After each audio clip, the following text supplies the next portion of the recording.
ഇന്ന് നല്ലൊരു ചെമ്മീൻ ബിരിയാണിൻ്റെ റെസിപ്പിയാണ്.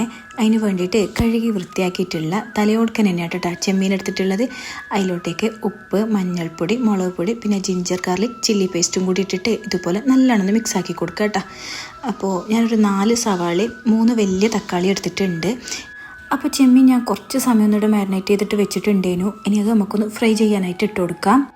ചെമ്മീനൊക്കെ നല്ലോണം ഫ്രൈ ആയിട്ടുണ്ട്. ഇനി നമുക്കിത് വേറൊരു പാത്രത്തിലോട്ടേക്ക് മാറ്റി കൊടുക്കാം. ഇനി ചെമ്മീൻ ഫ്രൈ ആക്കിയ ആ പാത്രത്തിലോട്ടേക്ക് തന്നെ കുറച്ച് വെളിച്ചെണ്ണ ഒഴിച്ചു കൊടുക്കുക.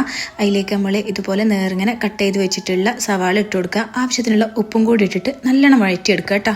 ഇനി സവാള നല്ലോണം വഴന്ന് വന്നതിന് ശേഷമാണ് നമ്മൾ നേർങ്ങനെ കട്ട് ചെയ്ത് വെച്ചിട്ടുള്ള തക്കാളി ചേർത്ത് കൊടുക്കുന്നത് കേട്ടോ. തക്കാളിയും ജിഞ്ചർ ഗാർലിക് ചില്ലി പേസ്റ്റും ഒക്കെ കൂടി ഇട്ടിട്ട് നല്ലോണം തക്കാളിയൊക്കെ ഉടഞ്ഞതിന് ശേഷം ഈ ചെമ്മീനും കൂടി ചേർത്ത് കൊടുക്കുക കേട്ടോ. ഇനി ഇതിലേക്ക് 1/2 ടീസ്പൂൺ അളവിൽ മഞ്ഞൾപ്പൊടി, ഗരം മസാല, ജീരകപ്പൊടി, പെപ്പർ പൗഡർ ഒക്കെ ഇട്ടിട്ട് ഇതുപോലെ നല്ലോണം മിക്സാക്കി കുറച്ച് കറിവേപ്പിലയും കൂടി ചേർത്തിട്ട് അടച്ച് വെച്ച് ഒരു 5-6 മിനിറ്റ് ലോ ഫ്ലെയിമിൽ ഇട്ടിട്ടൊന്ന് കുക്കാക്കി എടുക്കുക കേട്ടോ. ഇനി ഇത് ഓപ്പൺ ചെയ്തിട്ട് കുറച്ച് മല്ലിയിലയും കൂടി കട്ട് ചെയ്തിട്ട് കൊടുക്കുക. നല്ലോണം ഒന്ന് മിക്സ് ചെയ്യുക. അപ്പം മസാല സെറ്റായി. ഇനി ഇതിലേക്ക് നമുക്ക് റൈസ് ഉണ്ടാക്കി എടുക്കണം. അതിന് വേണ്ടിയിട്ട് 2 ടേബിൾ സ്പൂൺ നിറയെ നെയ്യ് എടുത്തോട്ടാ. അതിലേക്ക് ആവശ്യത്തിനുള്ള വെളിച്ചെണ്ണ ഒഴിച്ചു കൊടുത്തിട്ട് ഇതുപോലെ നേർങ്ങനെ കട്ട് ചെയ്ത് വെച്ചിട്ടുള്ള സവാള നമുക്കൊന്ന് ഫ്രൈ ചെയ്ത് കോരി മാറ്റി കൊടുക്കാം. ഇനി അതേ നെയ്യിലോട്ടേക്ക് തന്നെ അണ്ടിപ്പരിപ്പും കിസ്മിസും വേണമെങ്കിൽ ഇട്ട് കൊടുക്കുക. അതും ഫ്രൈ ചെയ്ത് മാറ്റി കൊടുക്കുക കേട്ടോ. ഇനി ഹോൾ സ്പൈസസ് ഇട്ട് കൊടുക്കുക. അതൊന്ന് ഇളക്കി അതിലോട്ടേക്ക് ഞാൻ 1 ഗ്ലാസ് അരിക്ക് 2 ഗ്ലാസ് വെള്ളം എന്നുള്ള ഒരു മെഷർമെൻറ്റിലാണ് വെള്ളം ഒഴിച്ചു കൊടുത്തിട്ടുള്ളത്. ഇനി വെള്ളം നല്ലോണം തിളച്ച് വരുമ്പോൾ അതിലേക്ക് അരി ഇട്ട് കൊടുക്കുക കേട്ടോ.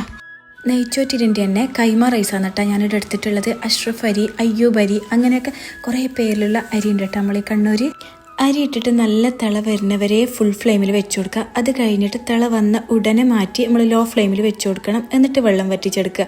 അങ്ങനെ ചോറ് റെഡിയായി കേട്ടോ. ഇനി ഇതൊന്ന് നമുക്ക് ദമ്മിട്ട് കൊടുക്കണം. അതിന് വേണ്ടിയിട്ട് പകുതി ചോറ് നമ്മൾ മാറ്റി വെക്കുക കേട്ടോ. എന്നിട്ട് അടിയോടുക്കാൻ ഒരു സ്പൂൺ വെച്ചിട്ട് നല്ലോണം ഒന്ന് ഇളക്കിയിട്ട് മിക്സ് ആക്കി കൊടുക്കണം. അല്ലാന്നുണ്ടെങ്കിൽ അടിയിൽ പിടിച്ചിട്ടുണ്ടെങ്കിൽ അത് ദമ്മിലിടുന്ന സമയത്ത് അങ്ങ് കരിഞ്ഞു പോകും.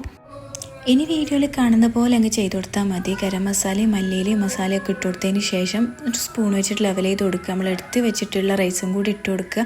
അതിൻ്റെ മീതെ നമ്മൾ നേരത്തെ റെഡിയാക്കി വെച്ചിട്ടുള്ള സവാളയും അണ്ടിപ്പരിപ്പും മുന്തിരി മല്ലിയില ഒക്കെ ഇട്ട് കൊടുത്തിട്ട് ഇതുപോലെ അടച്ച് വെച്ച് എന്തെങ്കിലും നല്ല കന ഉള്ളതൊന്ന് ഇതിൻ്റെ മീതെ ഇതുപോലെ വെച്ച് കൊടുക്കുകയും ചെയ്യുക. അപ്പോൾ നമ്മൾ അടിപൊളിയായിട്ടുള്ള ദമ്മിട്ടിട്ടുള്ള ചെമ്മീൻ ബിരിയാണി റെഡി ആയിട്ടുണ്ട് കേട്ടോ.